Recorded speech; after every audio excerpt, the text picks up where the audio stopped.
Olá, caros alunos e professores. Aqui é Antônio Carlos, professor da Rede Estadual de Educação do Estado de Minas Gerais. E nesse vídeo nós vamos comentar um pouco sobre os conteúdos apresentados no volume 3 do Plano de Estudo Tutorado para a quarta semana do 7º ano do Ensino Fundamental.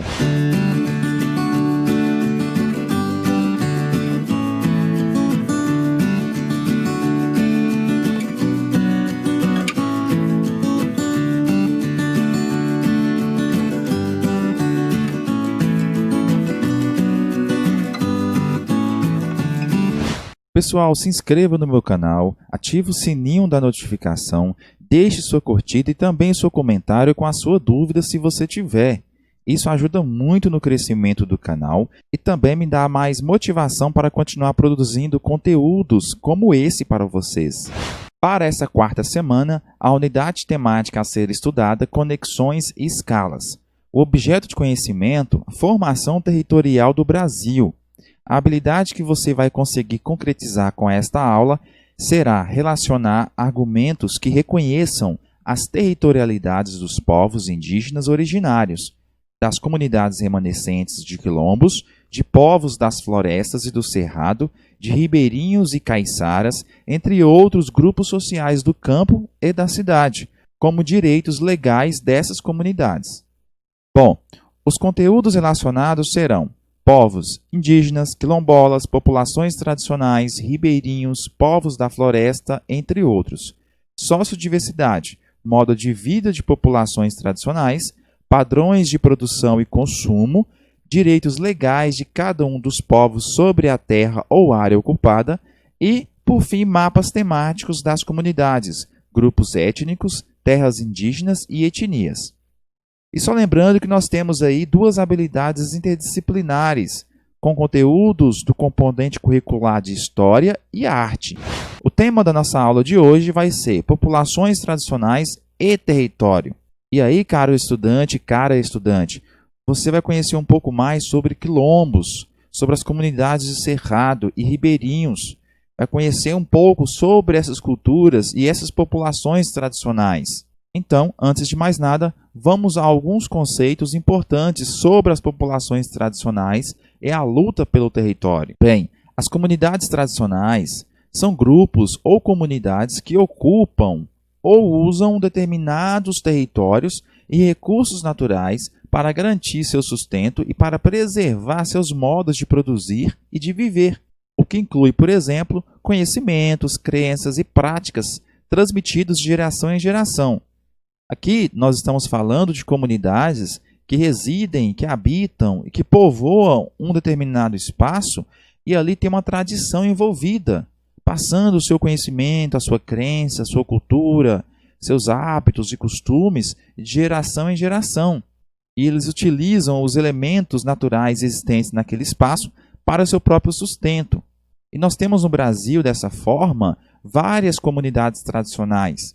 Muitas delas habitam territórios desde o período colonial ou até mesmo antes da colonização pelos portugueses no território brasileiro. Entre as comunidades tradicionais estão os diversos povos indígenas, comunidades remanescentes de quilombos, comunidades do cerrado, comunidades extrativistas, ribeirinhos, caiçaras, entre outros.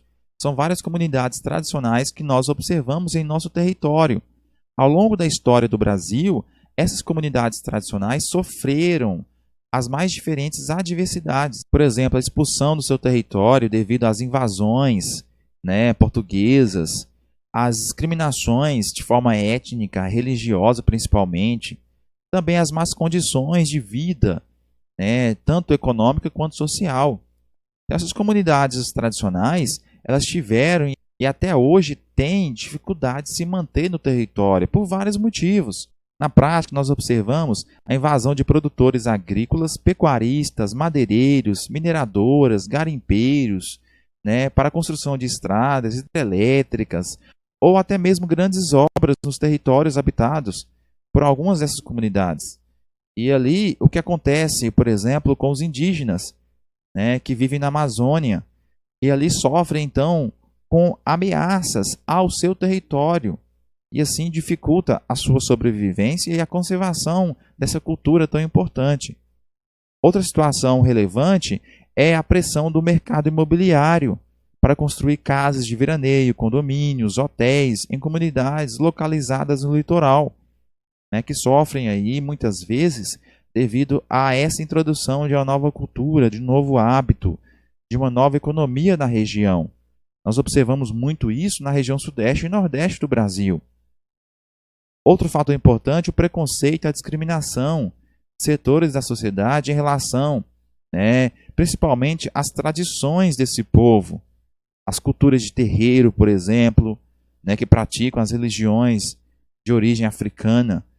Tem-se um preconceito muito grande no nosso país, que é formado predominantemente por cristãos. E por fim, nós temos um fator não menos importante, a degradação dos elementos naturais, os quais essa comunidade depende para sobreviver. Então, essa degradação vai causar grandes prejuízos para essas comunidades tradicionais. Portanto, gente, garantir os direitos dessas comunidades tradicionais, desses povos, além da sobrevivência das pessoas, nós temos também a preservação da cultura e da história do nosso país. São motivos importantíssimos para assegurar o direito de ocupação e uso dos territórios e dos espaços habitados por essas comunidades. Um deles, por exemplo, é a prática e técnica de produção que esses grupos têm em relação ao meio ambiente, praticando mais o preservacionismo, a sustentabilidade, comparadas com as técnicas de grande produção comercial, que têm causado grandes impactos e destruição do meio ambiente, como, por exemplo, o desmatamento e a poluição dos rios e córregos. Caros estudantes e professores, esse foi o vídeo explicativo dos conteúdos apresentados no volume 3 do Plano de Estudo Tutorado para a 4ª semana do 7º ano do Ensino Fundamental. Meu forte abraço e meu